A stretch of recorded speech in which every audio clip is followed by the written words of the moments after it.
There is nothing worse than spending time and effort in your stream and it still doesn't look or sound good. You browse Google all day, you tried a couple things, but so far nothing worked out for you. Well, I am here to help you improve your stream quality.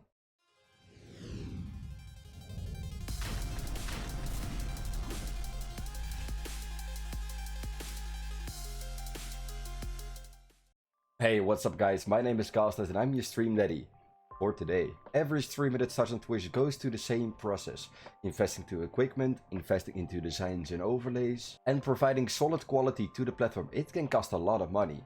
Webcam, lighting, graphics, overlays, microphone, it's not cheap. And when you're investing into equipment, later down the road you also want to upgrade it to improve the quality of your stream. With the whole pandemic situation we are dealing with right now, a lot of things that streamer needs got price gouge up.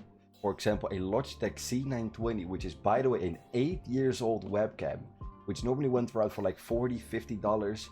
Right now, if you want to pick one up, it is $120.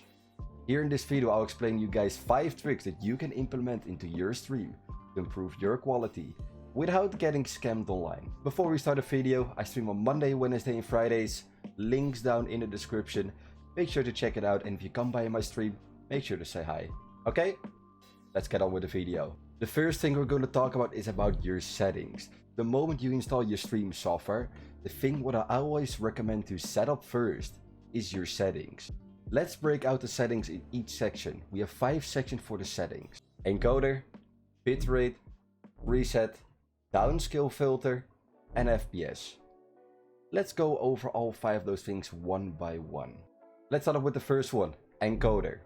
When your broadcast hits the platform, it needs to be transcoded, and this is mostly done by your CPU or GPU. Most people that want to get into Twitch streaming or streaming to a different platform, they always will have a 1 PC setup. No one is going to start streaming with a 2 PC setup. They have a pretty mid-range CPU and sometimes a pretty mid-range or a pretty high-end GPU. So let's have our focus on those things. By enabling the right encoder setting, you can offload most work from your CPU and dedicate it to your GPU. The encoder settings provided by your stream software are software H.264, hardware NVENC, hardware NVENC New, and hardware AMD. But which one should you choose? Depending on what graphics card you have, a Nvidia one or an AMD one, I always recommend to go with the hardware options.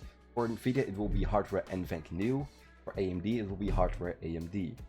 So, where do you find this option? Go to your settings, then you want to go to output, and you see the encoder right there. For Nvidia users, hardware NVENC New, for AMD users, hardware AMD. Let's go on with the next one, bitrate. What bitrate should you use, and what does bitrate even mean? Simply put, bitrate is the number of bits or of amount of information you're sending to Twitch per second. But what bitrate should you really use? What I recommend to all streamers, if you're streaming at 720p, use the bitrate 4500. If you're streaming at 1080p, use 6500. So let's go to your bitrate settings. Go to settings, then go to output, and your bitrate is right here. For 1080p streaming, I recommend 6500. For 720p streaming, leave in the 4500. If you have some issues, you can always downscale your resolution from 1080p to 720p, or try to lower the bitrate from like 6500 to 6200, for example. Preset. The higher quality preset you set, the crisper your stream will be. The presets I recommend are between performance and quality. On performance, your stream will look a bit lower in terms of quality, but will still provide a good watching stream for your viewer. If you put it on quality, it looks a bit crisper, it is smooth. I recommend, if you have some issues, don't decrease your bitrate under performance. Try something else, for example the FPS, downscale filter. The higher the preset, the better the overall quality will be of your stream. So where can you adjust your preset? Go to settings, then go to output, and you will find your preset setting right here. Click on the designated one, quality or performance, or even max quality, and then you're done. Downscale filter. There are a million monitors out there these days that streamers and gamers use. They can go from 1080p all the way up to 4K or even 8K. But what does downscale filter really mean? Downscale filter means when you have a higher resolution monitor and you want to broadcast live on Twitch, it has to downscale that resolution to 1080 or even 720 if you stream on that resolution. The downscale filter options are bilinear, area, bicubic, and Lanczos. You would like to set up your stream to the Lanczos downscale filter. If you run into some issues with it or like lag spikes, put it on bicubic. Lanczos is the top option you can select and bicubic is the middle ground. Don't go lower than bicubic. So let's go to your settings again, shall we? And this time we're going to video. Go to the downscale filter and put it on bicubic or put it on Lanczos. FPS. The higher the FPS, the faster it will change color, but also will translate to a smoother streaming experience. The higher the FPS, the faster it will switch color, which also will translate into a smoother viewing experience. The higher the FPS, the smoother your stream will be. For Twitch, YouTube, Facebook Gaming, streamers will choose between two options, 30 FPS or 60 FPS. The higher the FPS, the smoother your stream will be for the viewer, and the faster it will switch out those pixels, those frames, to the next designated image. So let's check out those settings once more, okay? Go to settings, then go to video, and you will see your common FPS values. Put it on 30, or if you want to, put it on 60 for a smoother streaming experience. So right from this moment, you should know everything right now about settings and what settings you can adjust to your stream. It might have been like really long and really boring going to the settings 5 times in a row, but at least you know what's the point of all your settings and what you need to set up to really improve your stream quality. Let's talk about the first thing about your equipment, the most important thing, your microphone. Audio is the most important part of the stream. You can have the best camera, the most amazing overlay, the best alerts, but if your audio is crackling or it's just really low in quality, it will translate over to the viewer's brain and they get a feeling there is something wrong in this stream. I don't like it, I don't get comfortable with it. I'ma just head out. I will talk about two really important things that you can implement to your microphone to get an overall better audio quality. Let's talk about the first one, dB, also known for decibels. Decibels are what we describe audio levels or sound levels. I have a question for you. If you want to cut your audio in half, to what minus decibel do you have to go to? I know you're getting this wrong. -3 and +3 is decreasing audio in half or increasing it by double. So what you really want to do with the dB is set up your music, lower it down than your voice. If you play with teammates, with friends, make sure they're lower than your microphone so you're the priority speaker on your stream. That was really easy, wasn't it? Let's go to the next one, noise suppression.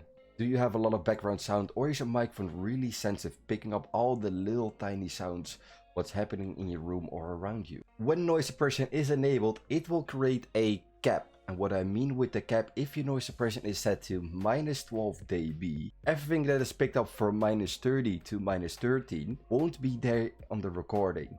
Everything that goes on -12 or above -12 will get picked up. So let's say, for example, your fan is blowing in your face and it hits -15, it won't get picked up. Still, the thing what I still recommend to most streamers, if you have a fan blowing, make sure to turn it off though. It will really improve your overall vocal quality to your microphone. Even though with no noise suppression, you get rid of the background sound, the sound can still be there when you're talking. Because the moment you start to talk, noise suppression won't neglect your voice and it picks it up with you. This time we don't have to go to settings. Let's go to your microphone filters. Where can you find them? I will show it to you right now. Right here, your streaming software, you want to go to Mixer and go to your microphone and click on the little setting wheel. Click on it, then go to filters, then add in your noise suppression, and there we go. You can suppress the audio by whichever slider you want to. The thing that I can recommend is make sure to set up a test account. Make yourself a second Twitch account and stream from there and see what audio levels will sound pleasing to you. It does take a lot of time to get it right, but once you get it right, trust me, you will thank me. Those were the two main important things that you needed to know for audio. So let's head over to the next topic, your webcam settings and LUTs. Right now it is really important for you to know what your webcam is capable of. Some webcams are able to stream 1080p 30 but 720p 60 fps, and some of them are able to stream 1080p 60 or 4K 30. Make sure to go to the documents online of your webcam and see what is the maximum resolution or the maximum frames per second, otherwise known as FPS, that your webcam is able to run at. For your stream software, you can also change out the color that your webcam is representing by changing the color correction, a little bit of the hue shift, maybe a bit of gamma or contrast, and make your webcam stand out a bit more. Trust me, really small increase or decreases can make a big difference to your webcam. Where can you do this? Right click on your webcam, then go to filters, then click on the plus sign, go to color correction, and right now you can change something. If I, for example, if I change the contrast, see that the image is going a bit darker or like a bit more grayed out. Right now you really need to play with the settings a little bit. Try each slider and see what combination or what differences it will make for you. Once you've found the right combination, your webcam will look sharper, better on color. It will look in general overall better. But there is a second trick that you can implement to your webcam to improve the overall quality. Let's talk about LUTs. You can make a picture on Snapchat or Instagram and add in a filter to increase the overall color of your picture. You can make it black and white, for example, or increase the vibrancy of that picture. You can also implement that filter into your webcam. It is called a LUT. I have posted a zip file with 30 different kind of LUTs in my Discord. Make sure to go to the links down below, join the Discord and pick up a free LUT for yourself and try to test them all out and see which one works the best for you. How do you add a LUT to your webcam? I'm going to show it to you right now. Go to your webcam, right click on it and go to filters. Then click on the plus sign and find for the setting that's called apply LUT. Click on that one. Then you're going to browse for your LUT. So click on browse. Once you have found the folders with all the LUTs, I'm going to select gaming career scan. I'm going to open it. And right now you'll see the effect happening to my webcam. So right now you're seeing me on my second webcam. It is not set up by the way, but I just want to show you guys the difference between a LUT and a webcam without a LUT. This is with a LUT. And this is without the LUT. With the LUT, without the LUT. You see the difference? I just realized something with this video. Instead of 5 tricks to improve your stream quality, I went over 5 things in their fullest to improve your stream quality. So it's a bit more than 5 tricks, but it is 5 sections explained to the fullest to improve your stream quality. We've already done 3, we have 2 more to go. Let's talk about widgets. In 2020, everyone is going clean and minimalistic. And I've seen a lot of people with like really big chunky bars with plain text in them, taking up a lot of screen space on their screen. I have an example for it right now. A buddy of mine, Joshatwork, by the way, boys, make sure to check him out on Twitch. I know he was streaming, I saw those big chunky borders, I was like, I'm not going to leave you hanging like this. I'm going to explain you about widgets, about the function of widgets, and how you can really clean out your stream. He went from looking like this, all the way up to this.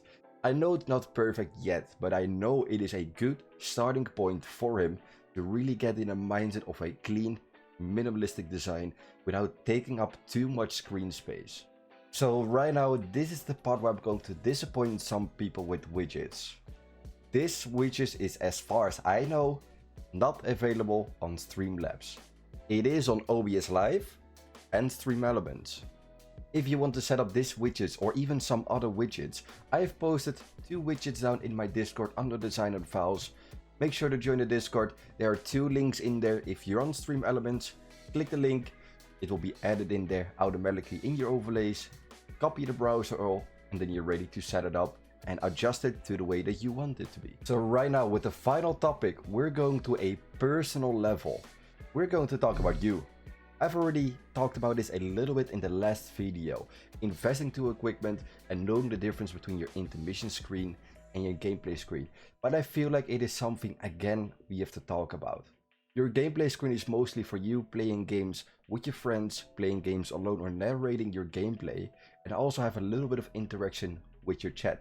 Your intermission screen, and this is where I see still most people going wrong. I still see a lot of people having their gameplay screen into their intermission border. The intermission screen is mostly meant for you to interact with your chat. Remember, streaming is all about you and gameplay comes next to it. All the viewers, your audience want to know you, not your game. They want to know you. What I mostly like to do is, for example, if I'm playing Among Us or Rocket League, for example, I play 1 or 2 games and then I switch it over to the intermission screen and make sure I interact with the chat. Twitch has been known for the interacting side, but the visibility is really low. YouTube, on the other hand, is really well for the visibility, but low in interaction. It is always good to express your visibility on multiple platforms, but you have to use the strongest point of each platform. For Twitch, it's interacting. Make sure to interact with your viewers, make sure you know the difference between your gameplay screen and your intermission screen. And trust me, if you know the difference between those 2 screens and you use them in their fullest, you have improved your stream quality. And that's the conclusion. If this video sucked, then you know what to do. If you think the video was awesome, make sure to hit a like, make sure to subscribe or even ring the notification bells. And I hope this really helped out. I know the title says 5 tricks to improve your stream quality, but we went over the 5 most important things, we broke them all down and made sure that you know everything about it to improve your stream quality. Boys, I stream on Monday, Wednesday, and Fridays. Links down in the description. If you want to come by and talk about like stream software, tips and tricks, gear recommendations, make sure to join in my stream. Let's have a chat, boys. And as always, good luck with your next stream. Oh, bro, say it. Say, Daddy, please bless me. I'm right here. I'll grab you right now. You only have to say it once. Daddy, please press me. Someone in his chat, please. No. Someone clip that, please. Clip that, please.